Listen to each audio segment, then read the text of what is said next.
that the reason why the heart center, the heart chakra is, well, it's green, but it's also pink, like that rose quartz, is because it's a mix of red and white. So for me, together of paint or colors of red and white, and you come up with, let me get him some more water. Choo-choo doesn't like because of the mixing of the red and the white. So I find the colors just because, you know, one person says it's this or another person says it's that. Finding it, like I said, within your own body, within your own dreams, that's really where the truth is. Truth is in your experience. It's in with what you really know. So yeah, I shared about the studio and Chewbacca, but how about you, Renata? Do you want to share about finding that balance of judgment and compassion to find? I guess I'm still trying to understand, like, how do you find it? Like, are you asking, like, how do I find it in my own life? How do you find what? Like, a balance of judgment and like, everything. I guess I'm just asking from your own personal experience when you felt, because balance, actually that's going to be the next workshop. It's going to be really fun with juggling. How do you find balance? And that's a great topic. That's a whole hour topic. But how in your life, because I think we all have had times when that overly compassionate side comes in relationships, or maybe over judgmental. You know, I don't maybe have that yet, but that side in me. And then how to find the balance of being in your neutral heart space, in the neutral mind, which is not duality, but unity, which is God, right? Mm-hmm. So it's a great question. Maybe we'll go to you, and nobody wants to answer. It's a deep one. We can talk about how to find that neutral mind, which is a great question, yeah. For me, so it's what is it in Southern Sefarot, right? So you say? And what does it mean again, one more time? The name of it, like the meaning of the word? What is, it's, well, one Sefarot is like an attribute of the divine. I don't know the exact, it's probably a Hebrew word. You could probably just Google translate. But for me, it's found in presence, so it's this like just dance of being present with what is around me and understanding when those energies want to come out. And what I'd be intrigued is how to have them present at the same time. That's something that I'm personally working on. I've learned how to be in one or the other, but to have them both active, to be judging with compassion, to be compassionate about our own judgment, holding them simultaneously. I feel like you can really sit in that heart in the middle, and that's the place where you can really manifest from. But like you said, it's a juggling. Like I feel like that's the goal. Yeah. Is that you can like ultimately figure out how you can just stay there, and we're all dancing to figure that out.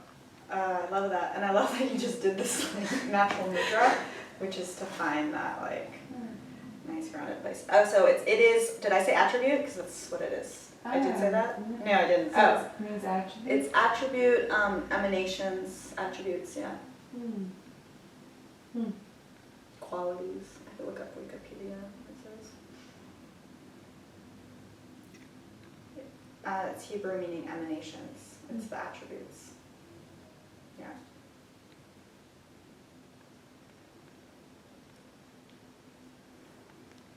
You know, I think it's a lifetime quest how to find that balance. And something a dance teacher once told me is balance isn't something you have.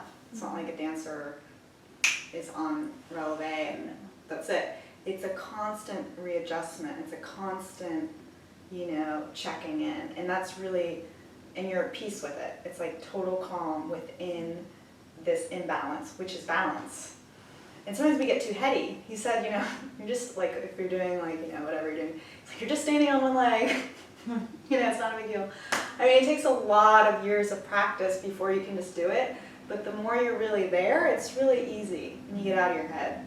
And it's the same thing with this. Like, for me, I mean, meditation, prayer, singing is a great way to directly go to the heart. In terms of just Kundalini, if I can say, you can either go from the crown chakra down, or you can go from the root chakra up, or you can also just directly access the heart center, which is different. So that's a very non-mental way to access it. But I think finding that moment of having compassion with our judgment and having judgment while having compassion at the same time is like, that's mastery. You know, to really be that perfect parent without, say, the other counterpart, like a single mom that just knows how to like be gentle, read the bedtime story, and yet also be like, you need to study more. What do people play now? Xbox? I don't know. So that's a lifelong thing. I don't have all the answers. I'm not, you know, perfect, but I think for me, you know, movement, like you said, being present, being in the now, is very good. Just being aware of all that is and finding that divine in it all, you know. With parents or whatever, you can sometimes be like, oh my God, but just reminding yourself like this is part of the divine, this is part of the plan, and it's okay, and being at peace with all that is, you know, and loving it all, you know. That's something to just know that there is divinity in every moment, which I think is hard. I think it's hard to really accept that there's that divinity when you just missed the bus and you're late to a super important appointment, and you're like, God, I got up on the wrong side of the bed and things aren't flowing. But maybe they are flowing. Maybe you're learning the lesson you need to learn, or maybe, you know, they say that bus was gonna get in an accident, or you're gonna meet the love of your life on the next bus. Those are like extreme examples, but that's how much there's divine timing, you know. And I think that faith, we talk about that faith, is very important. Yeah. So the main concept I actually wanted to talk about in this workshop is called tzitsum. So it was the main one that the rabbi spoke about in Boulder, and I found it profound. Like, this I think is gold. Like, I think, okay, if you don't write it down, at least like really use it in your life. So the way one Lurianic concept, there's many forms of like strands of Kabbalah and teachers, and that can be confusing. So this is one, which is I think Lurianic, but the way the universe was created basically was a contraction. So I did Graham dance in college. So Martha Graham did a lot of like contracting in her movements. So I can feel that, like, for me when I took the workshop, I was like, oh yeah, I really get that, like this internal contraction. So it's really like you're being punched, or like a very much bringing yourself inside yourself. So basically God was everything, right? He was just everywhere in the universe. He was nothing, he was everything. We don't even understand it. There's just God. And I guess God wanted to create relationship, or whatever reason, we don't really know. And he or she, because actually the divine is both male and female. So there's this contraction going on to create space. So tzitsum is that contraction to create space.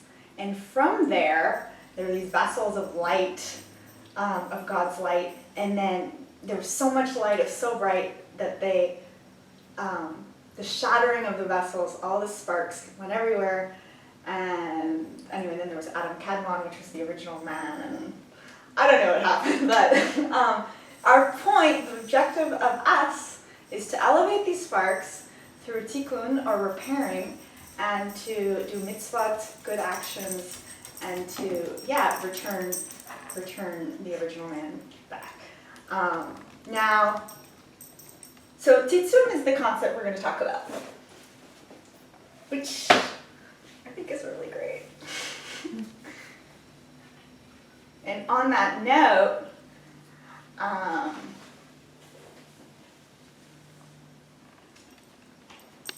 really want you guys to ask questions about all this, because I feel like and when I first was learning a lot of all this, like I reread a lot of this stuff, and I think it takes years to really absorb in yourself. Like I studied Kabbalah when I was doing my production in Boulder probably like 10 years ago. And I've studied since then, Torah and this and that. But I'm really just reteaching what I learned through her now. And just that sitting time is really nice. Like, same thing, like I sometimes take dance and then I won't take dance. And even though I didn't take dance and it seems like I didn't do anything, that time of not doing anything, I go back to class and my body just knows something inside its bones and muscles. So, if there's any question or you want to sit on something or you mix it. So I was thinking of I was just seeing the red and the white and it was coming together to make pink, and I realized that the reason, I was thinking about what is love, right? And love is often considered like this light pink in the heart chakra, in Kundalini or in the chakra system, or it's also green. But why is this universal light pink color? And this is like, look, the beautiful light pink. So,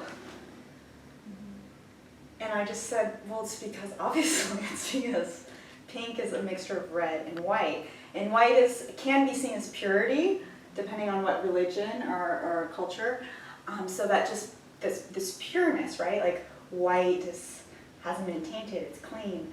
And then red is many things, but it's blood, right? Mm-hmm. So say you're giving birth.